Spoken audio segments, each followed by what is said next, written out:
Сәлеметсіңдер ме, балалар? Қазақ тіл сабағына қош келдіңдер. Здравствуйте, ребята! Я рада приветствовать вас на уроке казахского языка.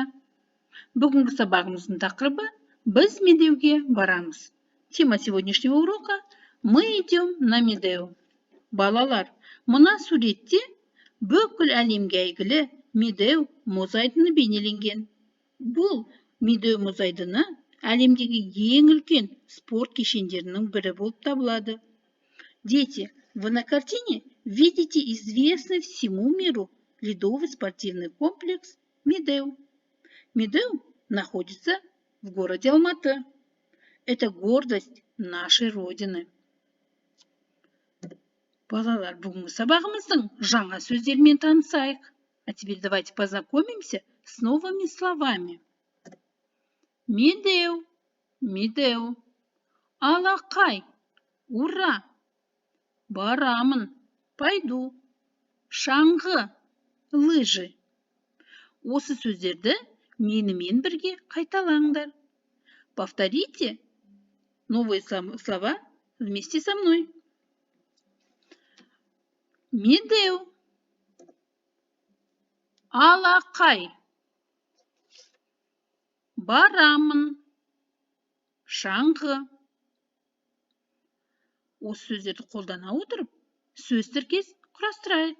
А теперь, используя эти слова, давайте мы с вами составим словосочетание. Медеуге барамын. Пойду на Медеу. Шаңғы тебемін. Катаюсь на лыжах. Келесі тапсырмада осы жаңа сөздерді қолдана отырып, сөйлемдер құрастырайық. Давайте, ребята, используя новые слова, мы составим предложение. Балалар, біз Медеуге барамыз. Дети, мы пойдем на Медеу. Алақай, мен коньки тебемін. Ура! Я буду кататься на коньках. Мен шаңғы тебемін. Я буду кататься на лыжах. Балалар, мен сендерге сұрақ қоямын. Сендер сол сұраққа жауап беріп көріңдер. Ребята, ответьте на вопрос. Сен Медеуге барасың ба? Ты пойдешь на Медеу? Ребята, для того, чтобы сказать «Да, я пойду на Медеу», вы должны говорить «Я, мен Медеуге барамын». Для того, чтобы сказать «Нет, я не пойду на Медеу», вы должны сказать «Жоқ, мен Медеуге бармаймын». Келесі тапсырмада, балалар, мәтінді тыңдаңдар, қайталаңдар.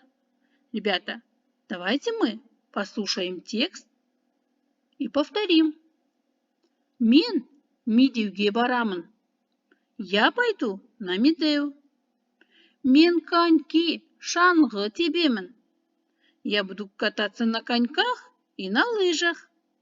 Медеу үлкен, әдемі. Медеу большое и красивое. Балалар, мына суретте не көріп тұрсыңдар? Дұрыс айтасыңдар. Қазақстан Республикасының картасы. Осы картадан Медеу мұз айдыны қай қалада орналасқанын тауып беріңдерші. Ребята, перед вами карта Республики Казахстан. Найдите город, где находится спортивный комплекс Медеу. Өте жақсы. Алматы қаласында Медеу мұз айдыны орналасқан. Молодцы, ребята! В городе Алматы находится ледовый спортивный комплекс Медеу. Келесі тапсырмаға назар аударамыз. Следующее задание, ребята. Вы должны, используя рисунки, вместо многоточия поставить нужные слова. Попробуйте, ребята, выполнить это задание самостоятельно. Теперь давайте мы проверим ваши предложения. Балалар, құраған сөздеріңді тексеріп көрейік. Ол велосипед тебеді. Он катается на велосипеде. Ол коньки тебеді. Он катается на коньках. Ол шаңғы тебеді. Он катается на лыжах. Өте дұрыс, балалар. Ал енді келесі тапсырмамыз ереже. Ребята, обратите внимание на правила. В казахском языке форма отрицания образуется путем использования в глаголах суффиксов отрицания ма, ме, ба, бе, па, пе. Например, айт – говори, айтпа – не говори. Кель – приходи, кельме – не приходи. Ал – бери, алма – не бери. Жаз – пиши, жазба – не пиши.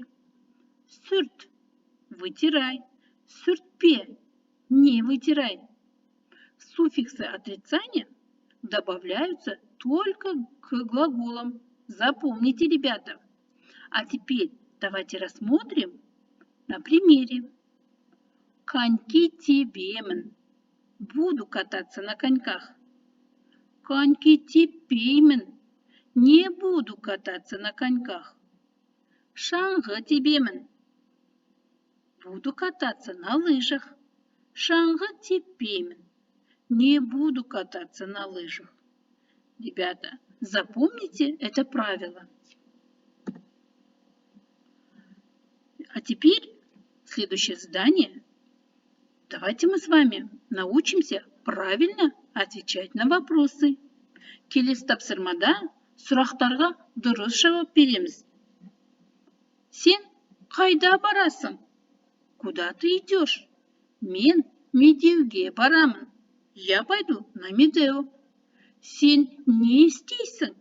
А что ты будешь делать? Мен коньки тебемін. Я буду кататься на коньках. Өте жақсы, балалар. Ал енді менімен бірге қайталаңдар.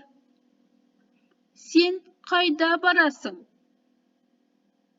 Мен медеуге барамын. Сен не істейсің? Мен коньки тебемін. Өте жақсы. Балалар, жаңа сөздерді дәптерлеріне жазып, жаттап алыңдар. Ал ережені естеріне сақтаңдар. Осымен сабақ аяқталды. Сау болыңдар, балалар.